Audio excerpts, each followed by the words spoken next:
Hello everyone and welcome back to the channel. आप सबका channel पर बहुत बहुत स्वागत है। मित्रों, Srinidhi Borikar CA intermediate channel को यूट्यूब पर ढूंढिए, सब्सक्राइब करिए, वीडियोस को देखिए और वीडियोस को शेयर और लाइक ज़रूर करिए। चलो, अभी हम लोग आगे बढ़ने वाले हैं आज के हमारे मुद्दे के ऊपर।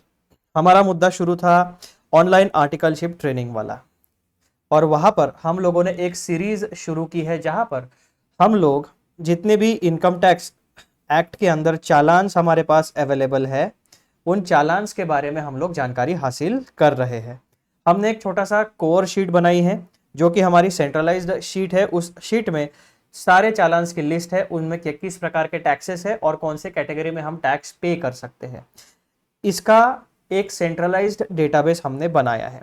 आपके सामने टेबल है, यहाँ पर सीरियल नंबर दिख रहा है। सीरियल नंबर जैसे ही हम नीचे जाते हैं इस फाइल में तो दिखता है हमें कि टोटल 8 चालान्स हमारे पास है। ठीक है, फिर 3 मेजर कॉलम्स हमारे पास दिखते हैं। पहला नेम ऑफ चालान, दूसरा है टैक्स एप्लीकेबल और तीसरा है टाइप ऑफ पेमेंट। तो name of challan is a bit obvious, इसको एक्सप्लेन करने की जरूरत नहीं है। टैक्स एप्लीकेबल जो है इसे कहा जाता है मेजर हेड, और टैक्स पेमेंट जो है इसे कहा जाता है माइनर हेड। तो जब भी आप फिजिकल फॉर्म फिलअप करके सबमिट करोगे या ऑनलाइन टैक्स का पेमेंट करोगे तो मेजर हेड और माइनर हेड इस तरीके से 2 कैटेगरीज में आपको सिलेक्शन करना पड़ेगा। उसके बाद जो भी आपका डिजिटली या फिजिकली जो प्रोसेस का फ्लो है उन स्टेप्स को फॉलो करते हुए आपको टैक्स का पेमेंट करके प्रॉपरली सारे चालान के सीरियल नंबर और जितना भी आपका डेटा है जो आपको इनकम टैक्स रिटर्न में फिलअप करना है वो संभाल के रखना पड़ेगा। चलो, अब हम लोग आते हैं हमारे चालान नंबर 5 के ऊपर। ITNS 280, ITNS 281, ITNS 282 and ITNS 283 इनसे रिलेटेड वीडियोस ऑलरेडी चैनल पर अवेलेबल हो चुके हैं। इस वीडियो में हम लोग डिस्कस करने वाले हैं चालान ITNS 284। इसका हेडिंग आपको मिलेगा, बेसिकली ये चालान किस पर्पस के लिए यूज होता है। Undisclosed foreign income and assets challan, यानी ITNS 284 में केवल और केवल undisclosed foreign income and assets challan, यानी इनसे related undisclosed foreign income and assets, इनसे रिलेटेड अगर किसी टैक्स का पेमेंट है, पेनल्टी का पेमेंट है, तो ITNS 284 यूज होगा, अदरवाइज यूज नहीं होगा।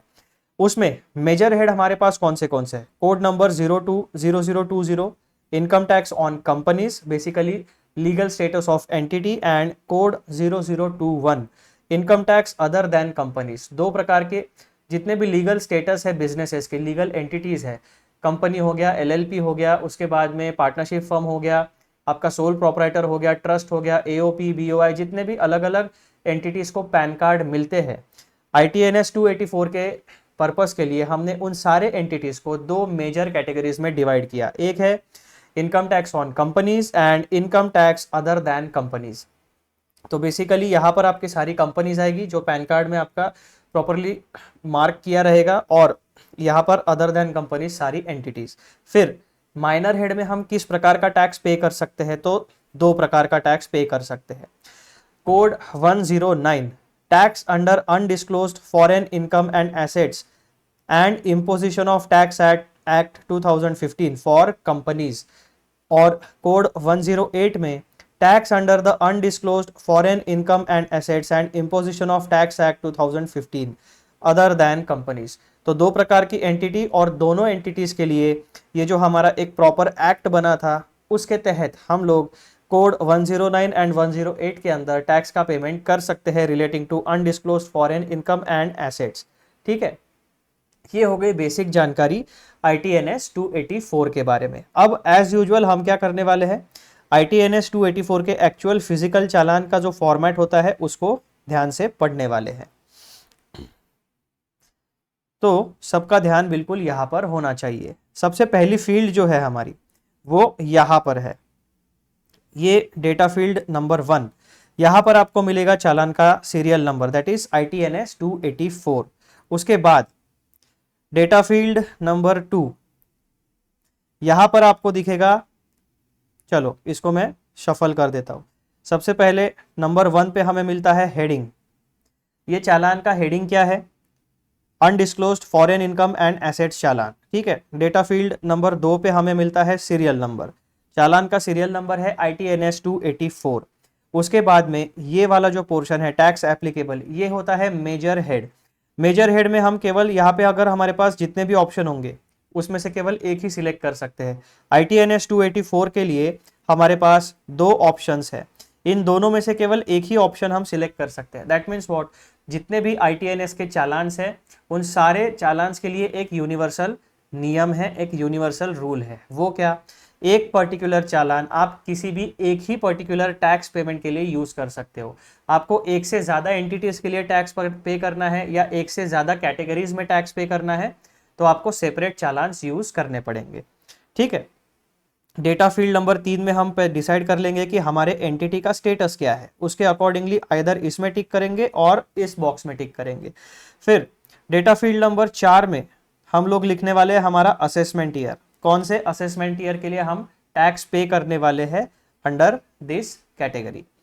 उसके बाद डेटा फील्ड नंबर 5, यहाँ पे आपको परमानेंट अकाउंट नंबर देना है आपका, बहुत इंपॉर्टेंट होता है एज यूजुअल, क्योंकि इनकम टैक्स का खेल है तो पैन नंबर से ही सारा खेल शुरू होता है और खत्म होता है। तो यहाँ पर आपका जो कार्ड आपको मिलता है उस पर जो एक्चुअल पैन नंबर लिखा होगा उसी फॉर्मेट में उसी तरीके से आपको यहाँ पर लिखना है। देन पैन कार्ड के ऊपर डेटा फील्ड नंबर 6 में पैन कार्ड के ऊपर जो आपका नाम है वही फुल नेम एग्जैक्ट रेप्लिका आपको लिखना है। ठीक है, डेटा फील्ड नंबर 7 में आप अपना कंप्लीट एड्रेस देने वाले हो। अब यहां पर डेटा फील्ड नंबर 5, 6 और 7, उसके बाद में डेटा फील्ड नंबर 8 में आप लोग अपना कॉन्टैक्ट नंबर दोगे एंड डेटा फील्ड नंबर 9 में आप अपना एड्रेस का पिन कोड प्रोवाइड करने वाले हो। तो डेटा फील्ड नंबर 5, 6, 7, 8 और 9 ये बिल्कुल आपका आइडेंटिकल होना चाहिए। कहाँ पे जो आपने केवाईसी की प्रोसेस की होती है। केवाईसी आज अभी रिसेंटली क्या हुआ है, रिसेंटली मीन्स कुछ सालों पहले से पैन कार्ड और आधार कार्ड दोनों एक दूसरे से लिंक किए गए हैं। यानी क्या, पैन कार्ड में भी आपका पैन कार्ड का जब आप एप्लीकेशन देते हो तो वहां पे भी आपका फुल नाम, address, contact number and pin code होता है। सिमिलरली आधार जब आप अप्लाई करते हो, आधार कार्ड आप जब अपने नाम पर इशू कराते हो वहां पर भी आपका फुल नाम, complete address, telephone number and pin code अवश्य होगा। अब यहाँ पे एक केस क्या होता है, जो आपका मोबाइल नंबर होता है वो आधार और पैन दोनों से लिंक होता है, उस पर आते हैं आपके OTPs और सारा कम्युनिकेशन। तो आपको मेक श्योर करना है कि पहले आप अपने इनकम टैक्स की पूरी प्रोफाइल जो है वो प्रॉपरली अपडेट करिए, आधार से लिंक करिए और उसके बाद टैक्सेशन का पेमेंट करिए। क्यों? क्योंकि अगर आपके प्रोफाइल में कुछ इन्फॉर्मेशन मिसमैच है तो आपका टैक्स पेमेंट में प्रॉब्लम्स हो सकते हैं और आपका अननेसेसरी हसल बढ़ सकता है। तो मेक श्योर करिए कि आपके आधार का डेटा और आपके इनकम टैक्स का डेटा, आपके बैंकिंग जितने भी अकाउंट है उन सारे नाम, सारे ईमेल आईडी, सारे मोबाइल नंबर तीनों डिपार्टमेंट्स के पास एकदम आइडेंटिकल हो। बैंक में भी same mobile number, same email ID जो आधार में लिंक्ड है, और इनकम टैक्स में भी same mobile number, same email ID, same नाम, सारी चीजें तीनों डेटाबेसेस में आपका बिल्कुल सिमिलर होना चाहिए। ठीक है, फिर माइनर हेड की तरफ हम लोग आगे बढ़ते हैं। माइनर हेड मतलब टाइप ऑफ पेमेंट। यहां पर भी हमें केवल एक ही कैटेगरी सिलेक्ट करना है। मेजर हेड में हमने अपना एंटिटी का स्टेटस सिलेक्ट कर लिया। माइनर हेड में हम सिलेक्ट करने वाले हैं टैक्स किस प्रकार का पे करेंगे। फॉर कंपनीज हम पे करने वाले हैं 109 में, या अदर देन कंपनीज हम पे करने वाले हैं 108 में। बहुत ज्यादा डिफिकल्ट नहीं है, सिंपल चीजें हैं। ये हो गया आपका डेटा फील्ड नंबर 10। ठीक है, डेटा फील्ड नंबर 10। उसके बाद डेटा फील्ड नंबर 11 आपका आता है details of payment. Income tax की अमाउंट कितनी है, इंटरेस्ट की अमाउंट कितनी है, पेनल्टी की अमाउंट कितनी है, अदर अमाउंट अगर कुछ एप्लीकेबल होती है तो वो, और इन सब का आखिरी में आप टोटल लिखोगे इन फिगर्स। उसके बाद तुरंत नीचे यहाँ पर आपको जो आपकी फिगर्स में आपने अमाउंट लिखी है उसी को आपको यहाँ पे वर्ड्स में भी लिखनी है। और एक प्रकार का यहाँ पर अलग से एक रिप्रेजेंटेशन है, वो भी मैं आपको बता देता हूँ। फॉर एग्जाम्पल, अब ये जो हमारा चालान है undisclose foreign income and assets challan, इसके अंडर अगर मुझे 5 लाख रुपए टैक्स पे करना है, इसके अंडर अगर मुझे 5 लाख रुपया टैक्स पे करना है तो मैं यहाँ पर किस तरीके से रिप्रेजेंट करूंगा। सबसे पहले मैं चेक करूंगा, यहाँ पर मुझे पूछा क्या गया है, यूनिट्स। तो मैं अपने यूनिट की जगह पर 0 दिख रहा है, मैं वहां पर 0 लिखूंगा। फिर मैं चेक करूंगा टेंस की जगह पर मेरा क्या है, तो यूनिट्स की जगह पर 0, टेंस की जगह पर भी 0 है, तो मैं यहाँ पर भी 0 लिखने वाला हूँ। अब मेरा नेक्स्ट फील्ड क्या पूछा है उन्होंने, 100 की जगह पर कौन सा डिजिट है वहां पर, यूनिट। ठीक है, अब यहाँ पर आएगा आपका यूनिट टेंस हंड्रेड्स, हंड्रेड्स की जगह पर भी मेरा 0 है, तो वहां पर भी मैंने 0 लिख दिया। नेक्स्ट मैं क्या चेक करने वाला हूँ, थाउजेंड्स की जगह पे मेरा कितना है, यूनिट टेंस हंड्रेड थाउजेंड्स, तो यहाँ पर मुझे 2 0 मिलने वाले हैं, तो मुझे यहाँ पर 2 zeros लिखने पड़ेंगे। एंड फाइनली लाख की जगह पर नंबर 5 है, तो इस तरीके से 5 लाख को मुझे यहाँ पर रिप्रेजेंट करना है। ये मैंने एक एग्जाम्पल आपको दिया है, यहाँ पर कोई भी अमाउंट हो सकती है, तो आपको क्या चेक करना पड़ेगा, unit tens hundred thousand lakhs and crores, इस तरीके से आपको अपना जो टोटल ये जो नंबर है यहाँ पर रिप्रेजेंटेशन करना पड़ेगा। और इस तरीके से आपका ये 11 नंबर का जो चीज़ है वो सॉरी, और 2 चीज़ें यहाँ पे बाकी होती है, 11 नंबर में और कुछ चीज़ें बाकी है, वो मैं आपको बताता हूँ। एकदम बेसिक चीज़ें हैं। फिर आप क्या करोगे, 5 लाख रुपए आप पेमेंट किस तरीके से करने वाले हो, कैश दे रहे हो, डेबिट टू अकाउंट लगा रहे हो, या चेक नंबर दे रहे हो। मोस्ट प्रोबेबली लोग चेक से प्रीफर करते हैं, तो यहाँ पे आपका चेक का नंबर आएगा, चेक के ऊपर की डेट, कौन से बैंक के ऊपर आपने चेक को ड्रॉ किया है उसका नाम और ब्रांच का नाम, साथ ही में आप डेट लिखोगे, दैट मीन्स कौन से दिन को आप चेक और ये चालान बैंक में डाल रहे हो, वो वाली डेट। एक ही, बहुत ज़्यादा डिफरेंस मत रखना कभी भी चेक के डेट में और अपने चालान के डेट में। और जो भी पर्सन इस चालान को डिपॉजिट करने जाएगा वो अपनी सिग्नेचर यहाँ पर करेगा। तो ये हो गया आपका कुल मिलाकर डिटेल्स ऑफ पेमेंट वाला डेटा फील्ड नंबर 11। और यहाँ पर आपको 2 बॉक्सेस दिखेंगे, for use in receiving bank and space for bank seal. ये दोनों फील्ड में आपको कुछ भी करना नहीं है, यहाँ पर बैंक ऑफिशियल आपको जो भी स्टैम्प सील जो भी इंफॉर्मेशन देंगे वो कलेक्ट करके अपने पास रख लेना। उसके बाद आपका काउंटर फॉइल तैयार होगा। अब ये जो डेटा यहाँ तक रेडी हुआ है, ये सारा का सारा डेटा, यानी यहां तक का जितना भी डेटा है ये रहेगा बैंक के पास, और नीचे का जो स्लिप है वो मिलने वाला है आप लोगों को, that means tax payers counter foil. तो हर चालान 2 हिस्सों में बटा होगा, एक जो आपको सबमिट करना पड़ेगा बैंक में यानी ऊपर का पोर्शन, और नीचे वाला जो टैक्स पेयर्स काउंटर फॉइल है वो आप फाड़ के अपने पास रखोगे। ठीक है, ये चीजें आपको ध्यान में रखनी है। टैक्स पेयर काउंटर फॉइल में भी सिमिलर इंफॉर्मेशन देनी है। क्या, जो डेटा फील्ड नंबर 5 में आपने पैन नंबर लिखा था, सिमिलर पैन नंबर आप यहाँ पे लिखोगे, कौन से व्यक्ति ने सबमिट किया है वो आप लिखोगे नाम, उसके बाद में चेक उसका नंबर, कितने अमाउंट का चेक है, इनवर्ड्स, कौन सी बैंक में आपने डाला और ब्रांच का नाम। उसके बाद जो हम लोगों ने मेजर हेड और माइनर हेड वाली इंफॉर्मेशन फिलअप की थी, एग्जैक्टली सेम इंफॉर्मेशन आपको यहाँ पर लगानी है। ब्रैकेट में क्या दिया हुआ है यहाँ पर, strike out which ever is not applicable, यानी अगर आप कंपनी नहीं है तो उसको स्ट्राइक आउट कर दो, अगर आप अदर देन कंपनी नहीं है तो उसको स्ट्राइक आउट कर दो, जो एंटिटी आपकी है वो प्रॉपरली दिखनी चाहिए। उसके बाद tax on account of undisclosed foreign income and assets and imposition of tax act, कौन से कोड के अंदर आपने पेमेंट किया है, ऊपर जो टिक किया है सिमिलरली नीचे करोगे, असेसमेंट ईयर लिखोगे, एंड दैट्स इट। आपका चालान सबमिट करने के लिए रेडी हो गया है। अब इससे रिलेटेड इस चालान को यूज कैसा करना है, उससे रिलेटेड कुछ नोट्स यहाँ पर नीचे दिए गए हैं जो कि इंपॉर्टेंट है, इंस्ट्रक्शंस है। वो इंस्ट्रक्शंस हमें हमेशा पता होना चाहिए regarding any challan.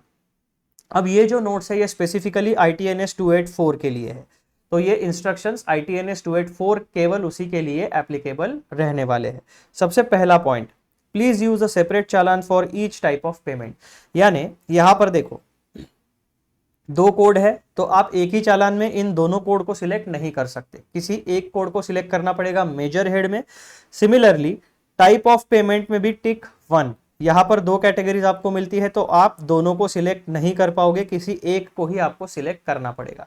In case आपके पास दोनों प्रकार के एंटिटी है, क्योंकि अगर आप प्रैक्टिस करते हो या आप इनकम टैक्स के काम करते हो तो आपके पास दोनों प्रकार की एंटिटीज आ सकती है, कंपनीज भी आ सकती है, अदर देन कंपनीज भी आ सकती है। तो आपको एक बात ध्यान रखना पड़ेगा कि यहाँ पर हमेशा सिंगल पेमेंट के लिए सिंगल चालान यूज होगी, मल्टीपल पेमेंट्स के लिए अगर 10 पेमेंट्स आपको करने हैं इस चालान को यूज करके तो 10 अलग अलग चालान फिलअप करने पड़ेंगे और वो सबमिट करने पड़ेंगे।